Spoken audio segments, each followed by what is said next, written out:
Suicide করেছে, পরীক্ষায় fail করেছে বলে সুইসাইড করেছে, কোনো প্রিয় মানুষের থেকে আঘাত পাওয়ার কারণে সহ্য করতে না পেরে সুইসাইড করে। আঘাতটা কোথায় লাগে? কানে, পেটে, হাঁটুতে নাকি? কারণ ওই প্রিয় মানুষটা যার থেকে আপনি আশা করছেন তাকে আপনি ব্রেইনে রাখেন নাই, কানে রাখেন নাই, মনে জায়গা দিয়েছেন।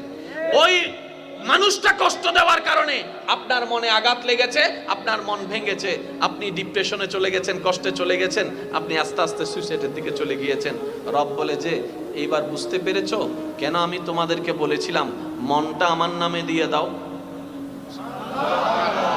আরেকটু জোরে বলেন।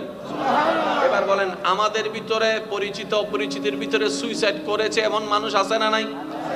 নেশাখোর আছে না নাই? আরেকটু জোরে বলেন না। গাজাডি আছে না নাই?